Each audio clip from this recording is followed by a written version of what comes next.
These are the news files, Mary, organized by boroughs. A list of contacts of local TV and radio stations. Your phone, your desk. After the chaos I've been living in at Channel R, it's wonderful to be where there's some organization. Oh, don't let us fool you. We're as confused as anyone. We handle local press only, right? Just the city? That's the theory. In reality, it's something else. I don't care. I was part of Frank's first real campaign when he ran for the city council, and I love being back here again. What should I do? How about a press release by 10:30? 100 words on Frank's tour of proposed Westway site, including brief summary of his position on the current controversy. I'll get some coffee. Thanks a lot. You'll have it by 10.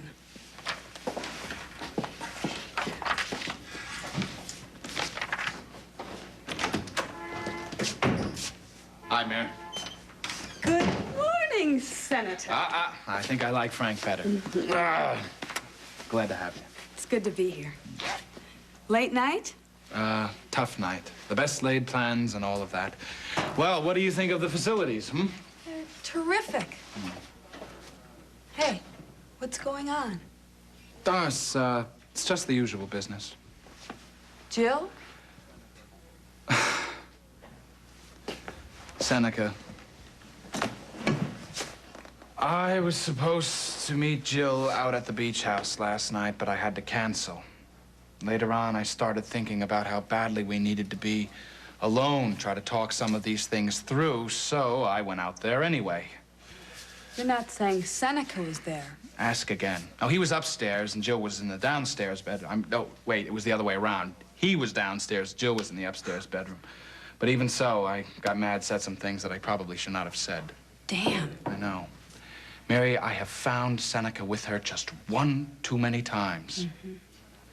Well, anyway, I came back to the city, Jill followed, and we went at it again. And instead of making things better, everything is now worse. I'm sorry. So am I.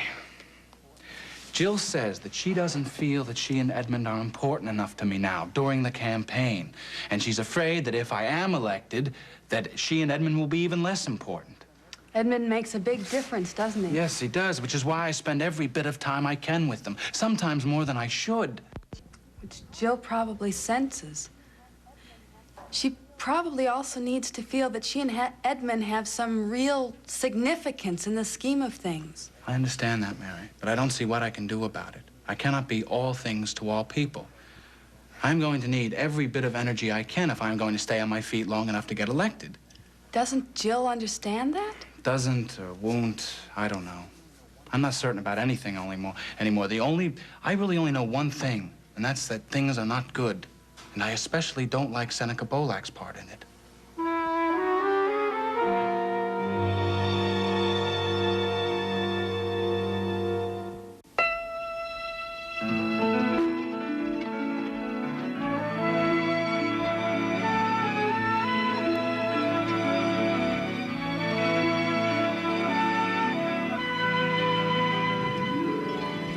The role of Mary Ryan Fenelli is now being played by Kathleen Tolan.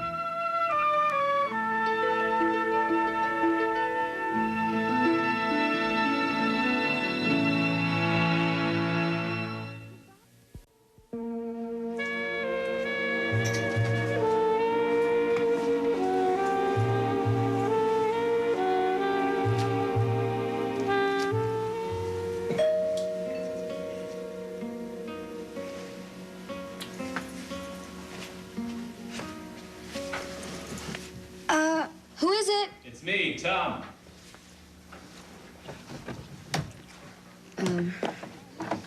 Hello. Hello, sorry to bother you. Is Roger here? No, he's at the hospital. Why? Well, I have a rather complicated message about the air conditioning man, and I'm also supposed to find out if he's got any problems down here. I don't think he does. I mean, he might have problems, he just didn't mention them to me. Look, Tom, would you like me to go over to the hospital and I can ask him? Well, since I work over there, why don't I ask him myself? Okay. Thanks anyway. Have a nice day. Tom? Yeah. Look, if you don't mind, it's kind of important. Do you think you cannot mention to Faith that you talked to me? Why not? Well, because I'm not supposed to talk to you, that's why. What? See, I don't think Faith would have had you deliver a message if she knew that I was down here. Would you mind telling me what this is all about? Why wouldn't Faith let me come down? Because of me, because I'm here. Look, Tom, I got into a lot of trouble because I went upstairs and I talked to you. You did? Yeah, I don't think Faith liked my talking to you about her and Patty, so then you got mad. And look, I didn't intend for you to get mad, really. Well, I was a bit unsettled, that's true. Yeah, then Faith got furious, so she came down here and she started telling Roger about it, and then she said that if I ever did that again, she would put me right out of the house. So that's why it's pretty important that you don't say anything to her. Faith didn't have to do that. Oh, don't be mad at her, though, okay? Just promise me. Promise me, because you get mad at her, you get into a fight with her, and then you're bound to say something about this, and, look, that's why I just don't want you to say anything, okay? I promise I won't say anything. I don't want to make trouble for anybody. Neither do I. I mean, neither does Faith, either. You see, she likes you a lot. She doesn't want to hurt your feelings. And, look, I have to admit something. She was right. I never should have said anything about, Faith and Patty, okay? Do you think that we could forget about Faith and Patty? Yeah, I can try, sure. I know Faith is trying. Well, then, I think we'll all try. I'll talk to Roger later about the air conditioning. Tom? You know, it's not Faith's fault that she can't forget about Pat. Why do you say can't? Okay, look, it might take a long time. I don't mean forever. It just might take a long time. I'll tell you what. What? Why don't we make a little pact, you and me? A pact? I won't say one word to Faith about talking to you, and you won't say one word to me ever about Faith and Patty. See, I upset you again. Let's just say that you're coming around to a topic of conversation that I would just as soon avoid. Now, Roger was absolutely right. I am mixed up, and I am absolutely obsessive about Patty. Faith and Patty. Yeah. Look, she's not the only one who can't forget him, okay? Thank you. Now, I hope that will be the last time that you'll ever mention his name to me. You hear what I said? Yeah, sure. Never again. Is that clear? It is. Look, I'm sorry that I upset you like this. I wasn't... You know, Tom, I think everything is going to work out really great. Really.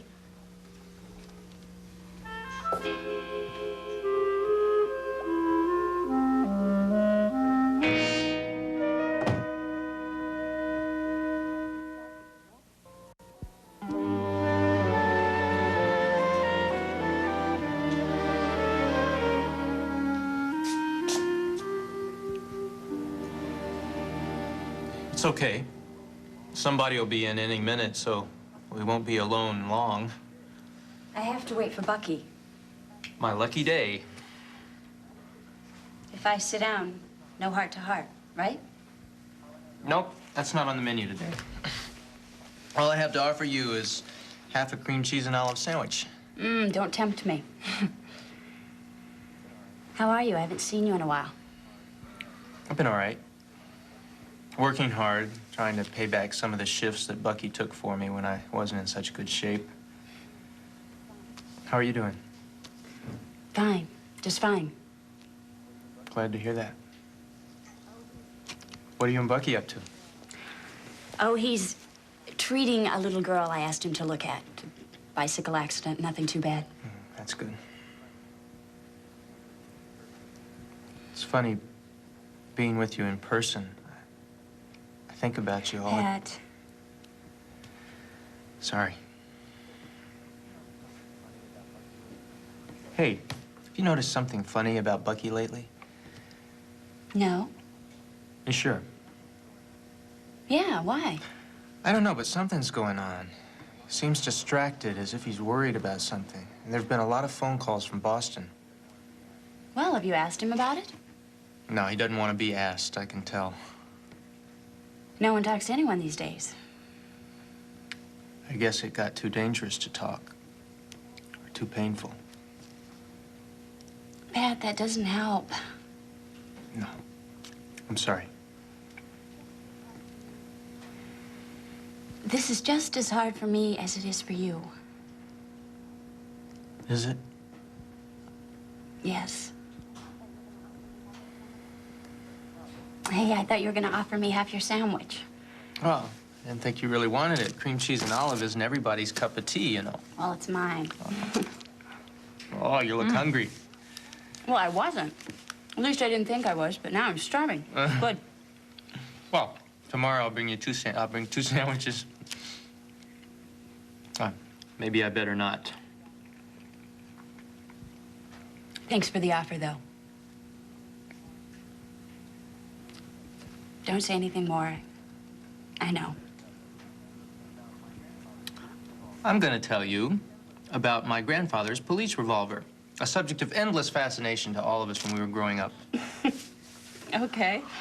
But was this the grandfather that was killed in the holdup when Johnny was a little boy? Right. Well, all he left behind was his shield, an American flag donated by the department, of course, and an enormous gun, which Da very carefully hid and keep away from the children. Only Frank and Kathleen found out where it was and used to go look at it. I hate guns, especially around children. Wish you'd hit it better. Well, the barrel was about that long. Well, one night when Mother and Da were downstairs working, old man Donald still owned the place then, and Da was a bartender and Ma did everything else. We were all upstairs asleep, Frank and I in our room, and Mary and Kathleen and Siobhan in the other. And there was a burglar. A real burglar? The kind that comes in the window carrying a sack and starts to pick up everything off the tables. Yeah, we knew all about burglars. How old were all of you? Frank was 9, Kathleen was 8, I was 5, Mary was 3, Siobhan was just a baby. Well, anyway, Kathleen woke up because she heard noises in the living room. Sneaky noises, she said. So she woke up Mary and they came in to get us. A real burglar. What else could it be? So Frank snuck down the hall to the parents' room, and he got the gun out of a big box that Da kept it in up on the top shelf in the back of the closet. Pat, I hate this story. Yeah, well, I guess we all thought there was safety in numbers because we all followed him tiptoeing down the hall to the living room, to the doors, and took Frank a couple of hands to hold the gun because it was so heavy. And when he finally got ready, Kathleen threw the living room doors open and we all shouted, "Stick 'em up!" Well, what happened?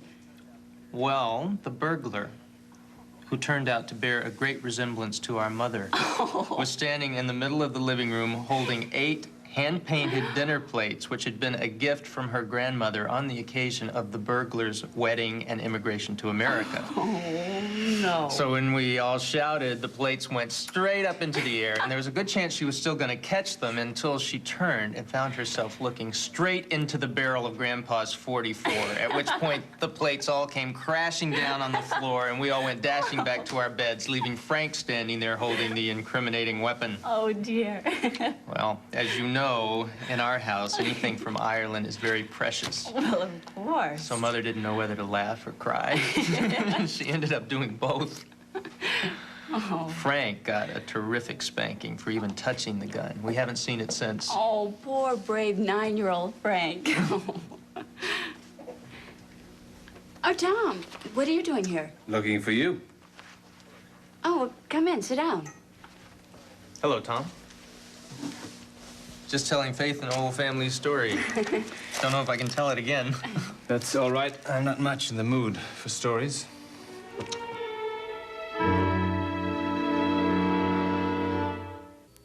Ned.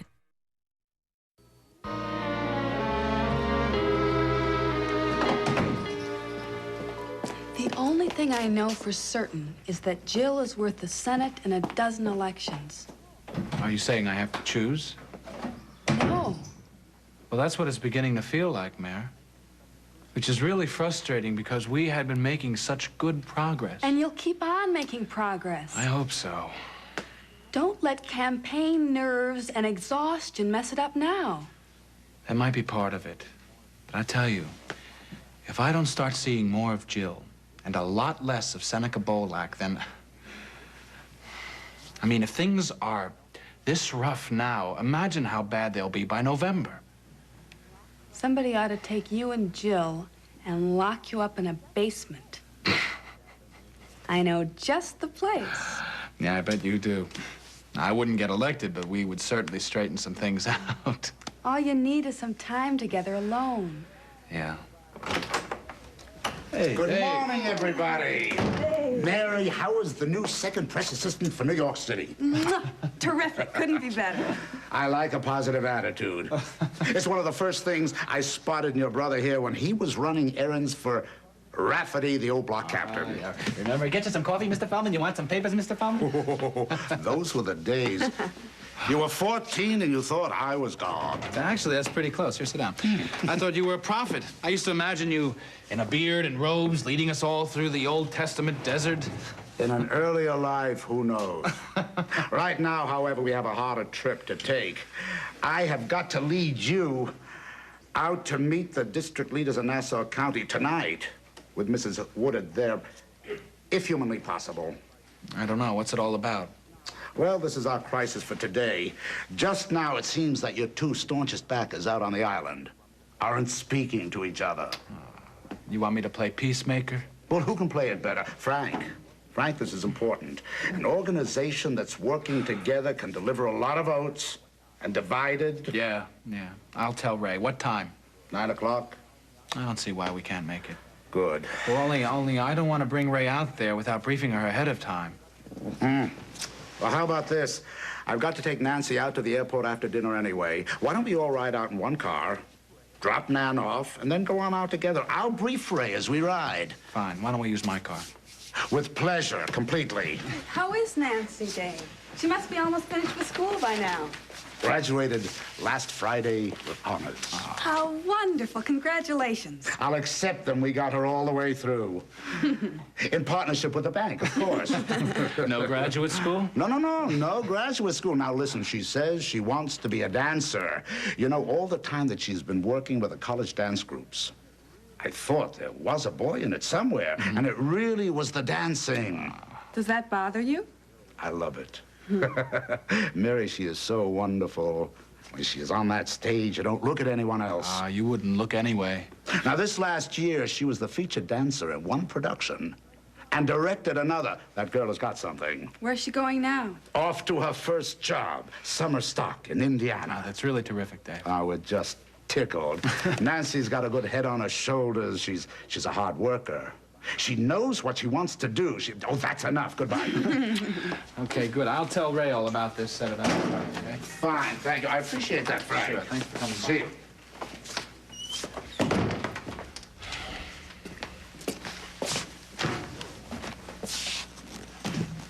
Get to work.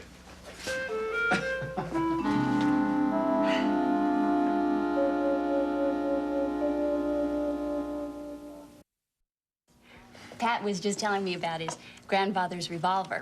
Yeah. How are you? I'm fine, thanks. Would you like some sandwich? Still a quarter available. No, thanks. I went by the cafeteria looking for Faith. I had something to eat while I was there.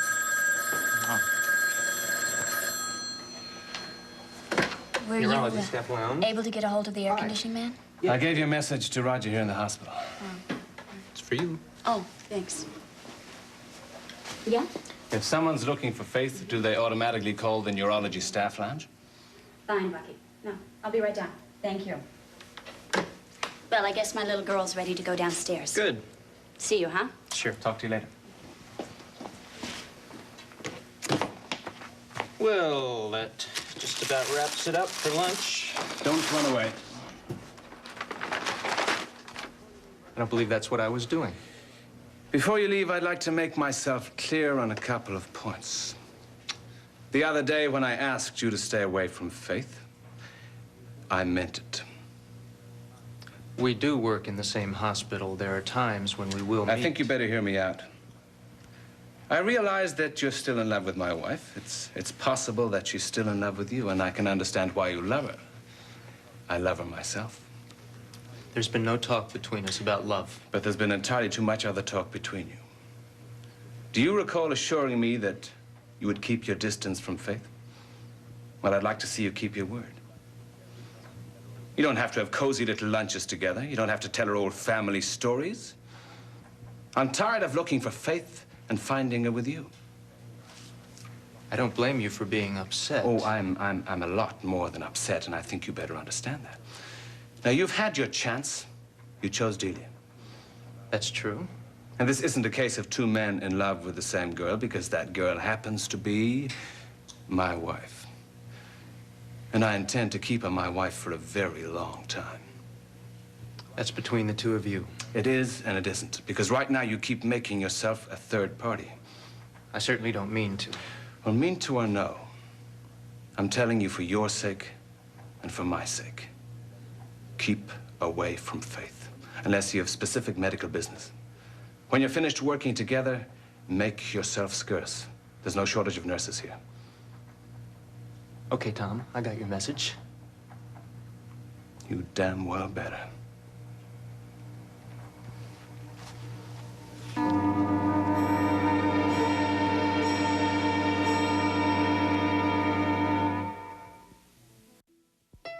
Hi, I'm Greg Barrett. Sometimes it's better to get relationship advice from someone who doesn't charge by the hour. Starting tonight, relationship advice will never be the same. A new SoapNet original series, Greg Barrett's Wake Up Call, premieres tonight at 10, only on SoapNet.